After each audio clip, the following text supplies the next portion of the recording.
안녕하세요. 미셸입니다. 어제 영상의 주요 메시지를 살펴볼게요. 너 자신과 다른 사람들이 겪는 세상 체험과 세상 사건들에서 연상하는 고통을 줄이려면 너는 그것들을 보는 방식을 바꿔야 한다. 너가 외부 사건을 바꿀 수는 없다. 그러므로 너는 내면 체험을 바꾸어야 한다. 고통은 잘못된 생각의 결과다. 고통은 너희가 어떤 것에 관해 내린 판단 때문에 생긴다. 그 판단을 제거해보라. 그러면 고통이 사라진다. 오늘 이야기 시작할게요. 당신은 내가 굶어 죽어가는 아프리카 아이들과 미국에서 벌어지는 폭력과 불의, 브라질에서 수백 명의 목숨을 빼앗아가는 지진에 대해 유감스럽게 느끼지 말아야 한다고 말씀하시는 겁니까? 신의 세계에는 해야 한다거나 하지 말아야 한다는 없다. 너가 원하는 대로 하라. 너를 반영하는 것, 너 자신의 위대한 변형으로서 너를 재표출해주는 일을 하라. 유감스럽게 느끼고 싶으면 그렇게 하라. 그러나 심판하지도 비난하지도 마라. 왜냐하면 너희는 그런 일이 왜 일어나는지도 어떤 식으로 끝날지도 모르기 때문이다. 그리고 이 점을 명심하라. 너희가 비난하는 것이 언제고 너희를 비난할 것이며 너희가 심판하는 것이 언제고 너희를 심판하리라는 것을. 차라리 너의 가장 고귀한 자신을 더 이상 반영하지 않는 것들을 바꾸려 노력하거나 그런 것들을 바꾸고 있는 사람들을 도와주도록 하라. 그럼에도 살아가면서 겪는 모든 것들을 축복하라. 그 모든 것이 다 신의 창조이고 그리고 그렇게 하는 것이야말로 최고의 창조이기에. 여기서 잠시 멈추고 제가 좀 따라잡게 해주시겠습니까? 좀 전에 신의 세계에는 해야 한다거나 하지 말아야 한다는 건 없다고 말씀하신 게 맞나요? 맞다. 어떻게 그럴 수 있나요?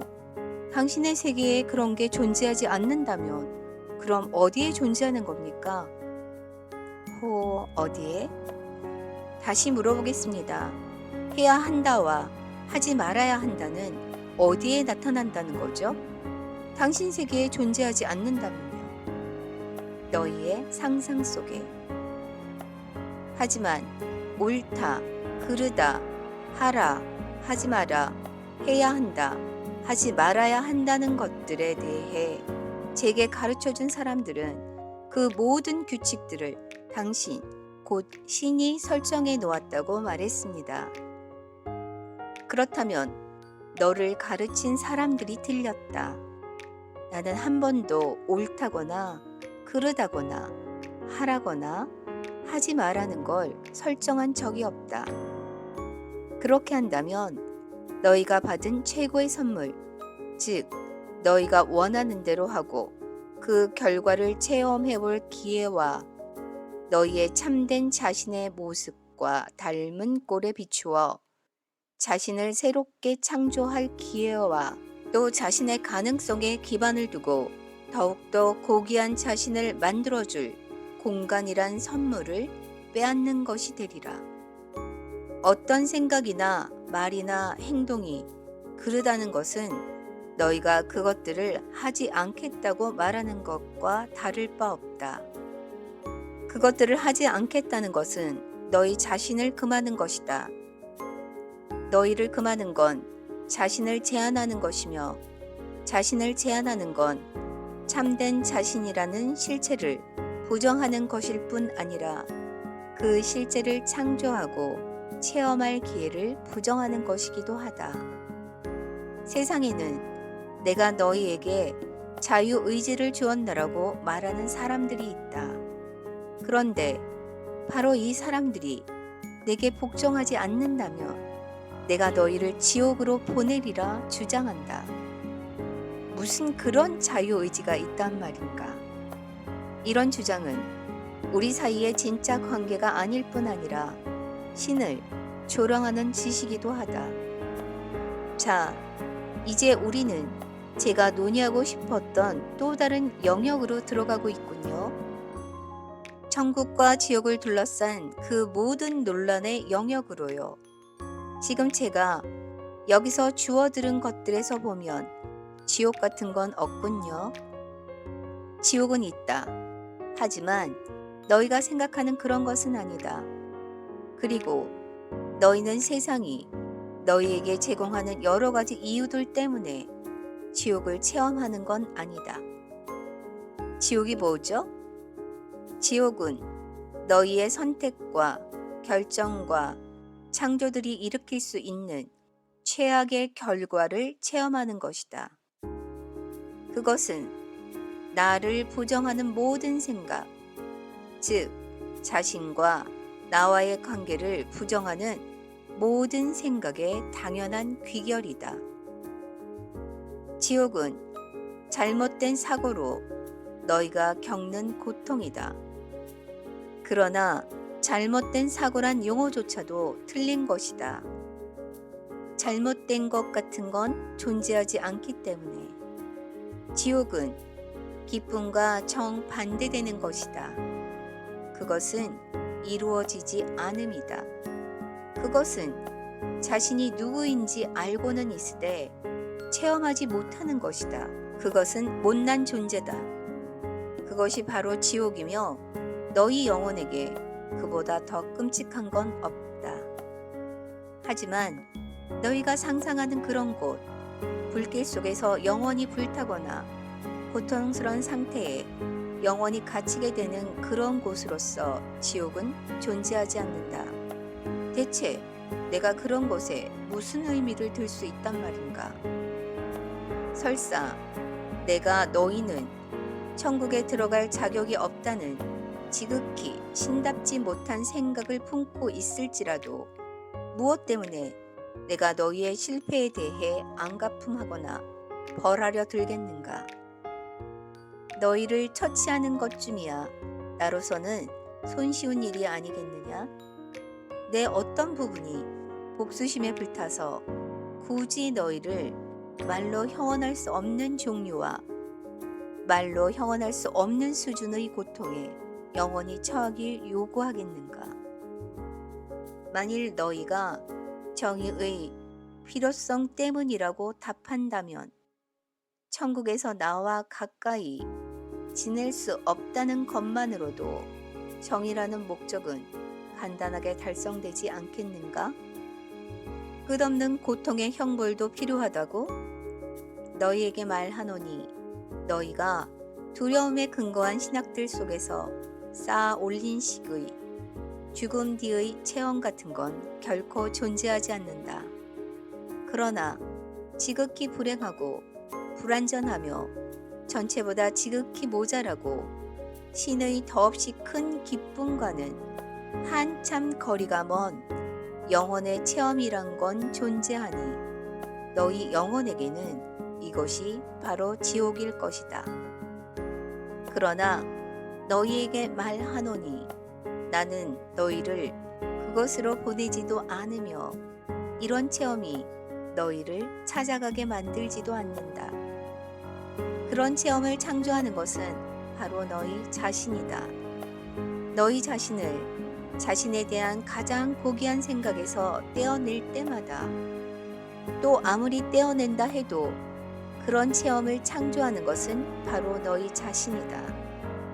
너희가 자신을 부정할 때마다 너희가 참된 자신을 거부할 때마다 너희는 그런 체험을 창조한다.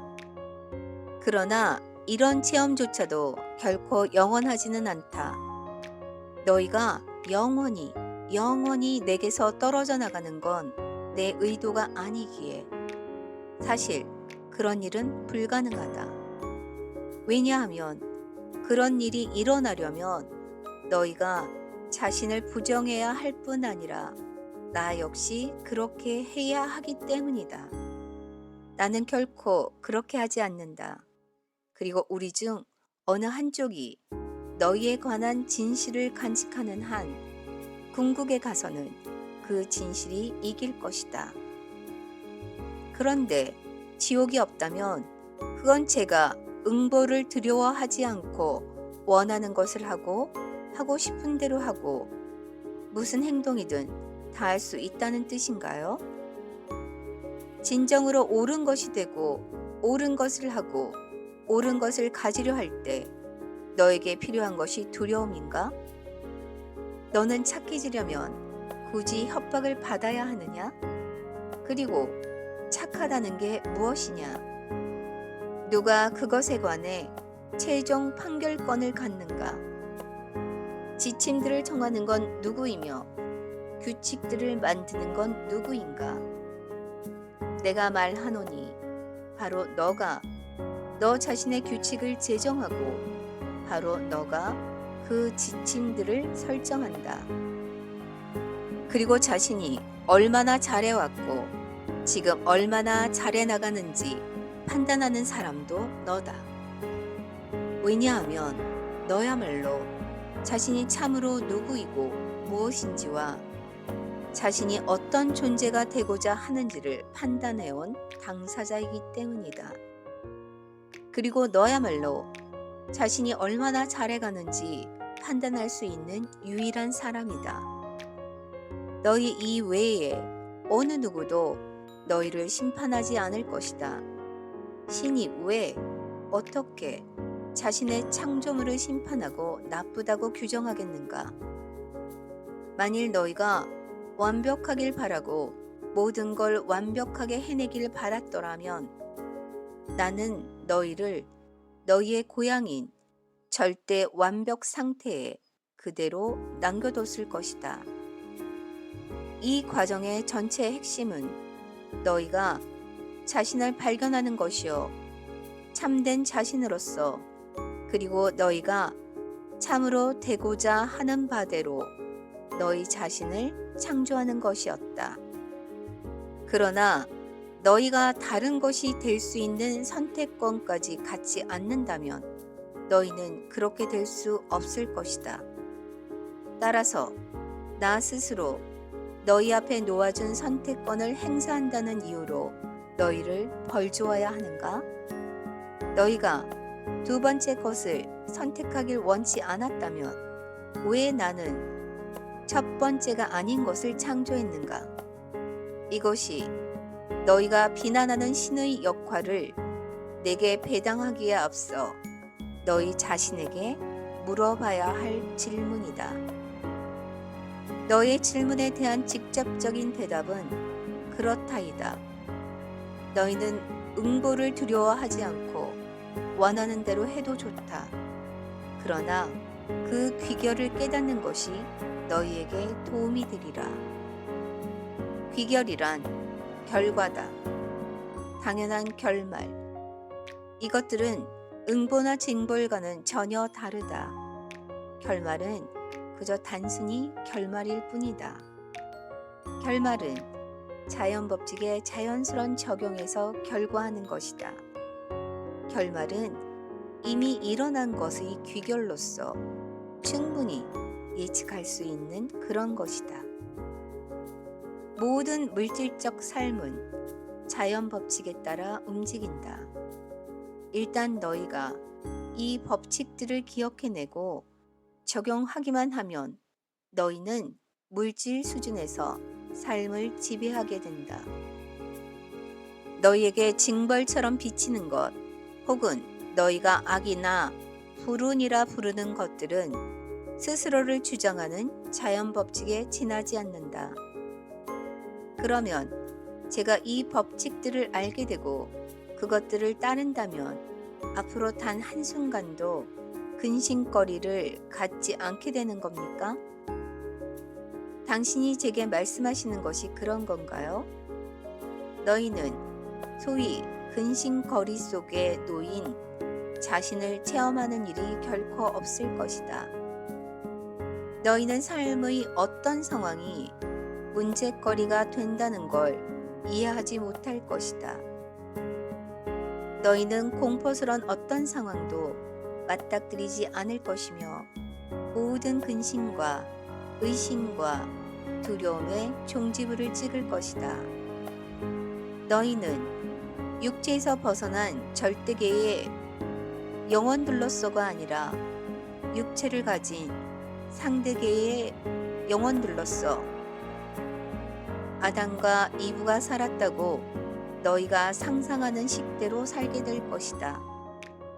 그럼에도 너희는 온갖 자유와 온갖 기쁨과 온갖 평온과 너희 영혼에 온갖 지혜와 오성과 권능을 갖게 될 것이다. 너희는 완전히 실현된 존재가 될 것이다. 이것이 너희 영혼의 목표다. 육체 속에 머무는 동안 자신을 완전히 실현하는 것, 참된 모든 것에 화신이 되는 것, 바로 이것이 너희 영혼의 목적이다. 또한 이것이 너희를 위한 내 계획이다.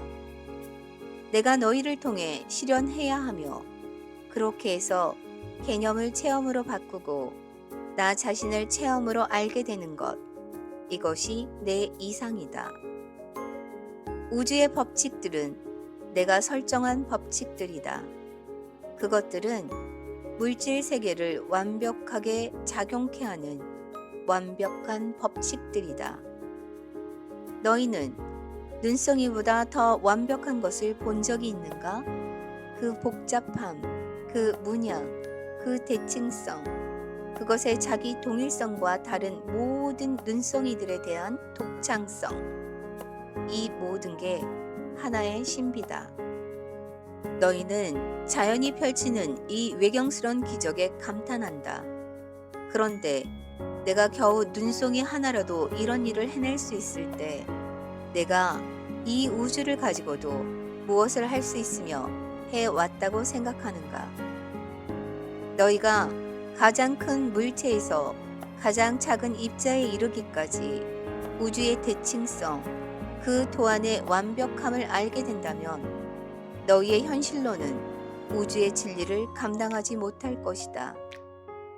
너희가 그 진리의 흘깃, 눈길을 주는 지금에 이르러서도 너희는 아직 그것이 뜻하는 바를 상상하거나 이해할 수 없다. 그러나 뜻하는 바가 있다는 것, 너희의 현재 이해 능력으로 끌어안을 수 있는 것보다 훨씬 더 복잡하고 훨씬 더 놀라운 뜻들이 들어있다는 건 알 수 있을 것이다. 너희의 세익스피어는 이것을 멋지게 표현했다. 호레이쇼, 이 천지간에는 자네의 지혜로 상상할 수 있는 것보다 더 많은 것들이 있다네. 햄릿 제1막 5장 옹기니. 지금까지 함께 해주셔서 정말 고맙습니다. 사랑합니다. 다음 주 월요일에 뵐게요. 평화로운 주말 되시길 바랍니다.